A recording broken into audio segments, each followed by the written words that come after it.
Boa noite, galerinha. Tudo bem com vocês? Que Deus nos abençoe mais uma semaninha. Pessoal, questão 57, Santa Casa 2026. Espero que vocês gostem. Vamos lá? O maior vulcão da Europa, o Monte Etna, na Itália, teve uma erupção intensa, em 2025, com o lançamento de uma coluna densa de cinza e gases que atingiu cerca de 6 quilômetros de altitude. Satélites da Agência Nacional Europeia detectaram na atmosfera altas concentrações de dióxido de enxofre, sulfeto de hidrogênio, cloreto de hidrogênio, dióxido de carbono e monóxido de nitrogênio. Dentre outros gases, essas emissões gasosas podem gerar neblina ácida e prejudicar a qualidade do ar e a saúde da população das regiões próximas ao vulcão. Galerinha, olha a pergunta. Dos gases lançados na atmosfera pelo vulcão Etna, o dióxido de enxofre. Então, a primeira pergunta em relação ao dióxido de enxofre. O SO2, o sulfeto de hidrogênio, H2S, o dióxido de carbono e dióxido de carbono apresentam, respectivamente. Então vamos lá, galera. Primeiro, SO2, S no centro, oxigênios ao redor. Vamos lembrar das famílias? Só constar a tabelinha, tá? O O é da família 6A, ele tem 6 elétrons. O S também da família 6A. Então o S compartilha dois elétrons com o O fica estável, o S também. Aí eu até brinco, galera, se o S já está estável, como que ele faz para estabilizar o outro oxigênio? Eu brinco e falo assim, ó, galera, se o átomo já estiver estável, só tem uma alternativa, fazer a dativa. Entendeu a rima? Faço essa brincadeira para o aluno não esquecer. Então se o S já está estável, só tem uma alternativa, fazer a dativa. Então ele empresta um parzinho de elétrons para o O. Vamos lembrar? Rapidinho aqui. Moléculas formadas por três átomos, a geometria pode ser linear ou angular. Quando sobra elétrons livres no átomo central, ó, estão sobrando aqui dois elétrons, geometria angular. Aí eu fui aqui e fiz certinho angular. O S para cima, os oxigênios para baixo. Beleza?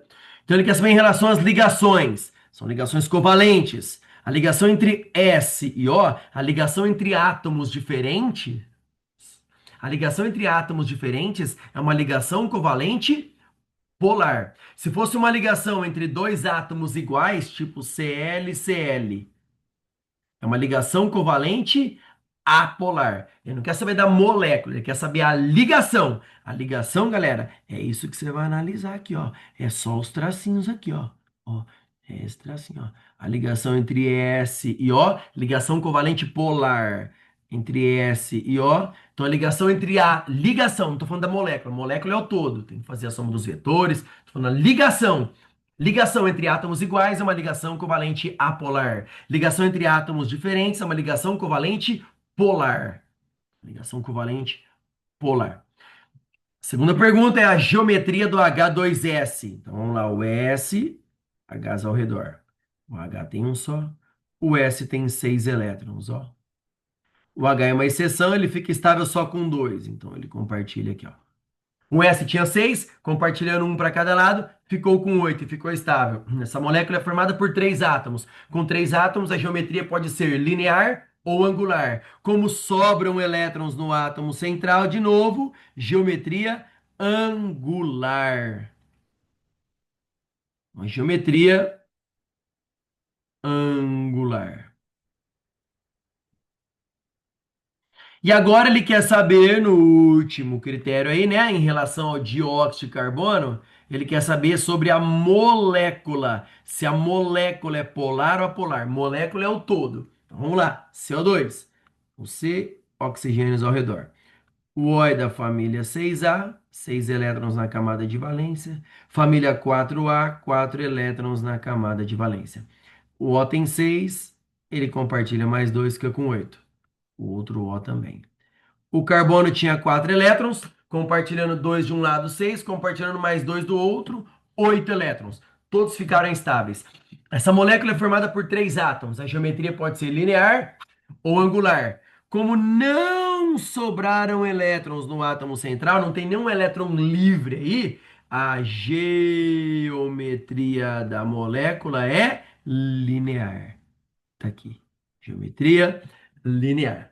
Bom, se falasse ligação, galera, a ligação entre O e C é a ligação entre átomos diferentes. É uma ligação covalente polar. Ligação. Mas ele não pediu ligação, ele pediu a molécula, o todo. Para saber se a molécula num todo é polar ou apolar, a dica é assim, ó. Para linear, para essas moléculas que têm geometria linear, qual é o segredo? Você tampa o átomo central, que é o carbono, e olha os ligantes ao redor do átomo central. Quando você tiver ligantes, no caso os dois oxigênios, né? Quando você tiver dois ligantes, né? No caso, ligantes iguais ligados ao átomo central, a molécula é apolar. Alternativa D. Beleza? Essa regra de tampar o átomo central e analisar os ligantes, a molécula vai ser apolar se os ligantes ao redor forem todos iguais. Essa regra é válida para linear, para trigonal plana e para tetraédrica. Ela não se aplica para angular nem piramidal. Se a molécula for angular ou piramidal, a dica: toda angular e toda piramidal sempre serão polares. Beleza? A outra forma de você descobrir que era uma molécula apolar é fazer os vetores. Lembra a escala de eletronegatividade? Fon, cloro, Brisk, pH. Nessa molécula, quem é o elemento mais eletronegativo? Carbono ou O? Carbono ou O? Quem está mais à esquerda? O O. Então eu faço o vetor para o O. Vetor aprontando sempre o elemento mais eletronegativo. Aqui também. Ó, vamos somar os vetores? Dois vetores de mesma intensidade em sentidos opostos, eles se anulam. E toda molécula que tiver um vetor resultante, né, igual a zero, quando os vetores se anularem, portanto, essa molécula é classificada como uma molécula apolar. Então, para não precisar ficar fazendo vetor, eu costumo passar a dica aí para os meus alunos. Beleza? Espero que vocês tenham gostado. Até a próxima, se Deus quiser.